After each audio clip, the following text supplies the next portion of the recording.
a simulated training game between an AI club player and an AI Grandmaster. We start with the English opening. The English is all about flexibility. By avoiding the immediate d4, white keeps their options open, though black's symmetrical response suggests a long positional battle. Both sides develop their knights and fianchetto their bishops, a very standard setup so far. It's a hyper-modern approach. Neither side is rushing to occupy the center with pawns, they're preferring to control it from a distance with those bishops. It's a provocative choice. It avoids blocking the g-pawn and prepares for a potential f5 push, though it does leave the knight on the rim. Black plays the knight to h6, a slightly unusual square for the piece. The board is shifting blue here. Black is effectively neutralizing white's central influence by forcing these trades early. The tension in the center breaks as black captures on d4, and the knights begin to trade off. Look at the heat map, it's genuinely purple now. The center is heavily contested, but this trade simplifies the position in a way that actually favors black's structure. White decides to eliminate the knight on d4 with the bishop. The knight on a3 is a bit awkward, isn't it? White is trying to find a way back into the game, but the king move to f8 doesn't actually hinder black much. White brings the knight to a3 and delivers a check on e2. That's a critical decision. By opening the h-file, black has created a highway for an attack on the white king.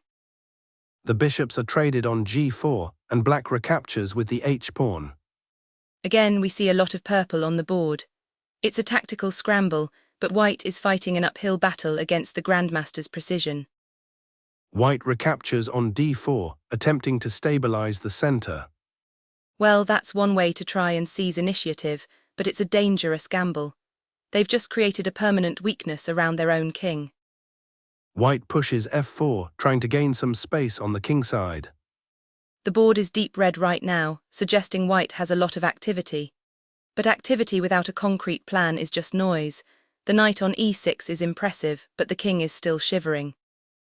The knight leaps to e6 with check, and white captures a pawn on b7. A typical Grandmaster exchange. They are trading material to remove the defender and force the white king into the open.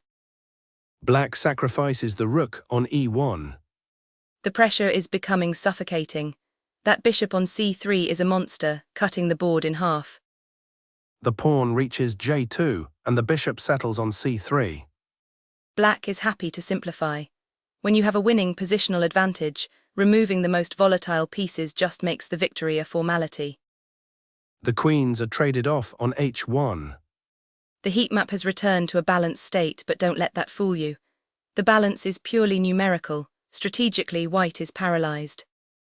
A very brave king or a very desperate one. In an endgame, the king should be active, but here it's just walking into a firing squad. Black's rook moves to f5, eyeing the white pawns. White's king steps up to e3. The board is turning blue again. We've entered the final phase, and black's coordination is vastly superior. The rooks are traded on d5. The classic outside passed pawn. It forces the white knight to abandon the center to stop the pawn from promoting. Black pushes the g-pawn to g4. This is a masterclass in restriction. Black isn't even attacking yet.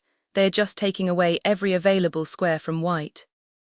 The bishop moves to b4, restricting the knight's movement. It's a sad sight. The king is essentially a spectator now, watching his own position collapse. White's king wanders over to h4. Too little, too late. The g-pawn is an unstoppable force at this point. The pawn promotes to a queen on g1. And black delivers the final blow with checkmate on g4.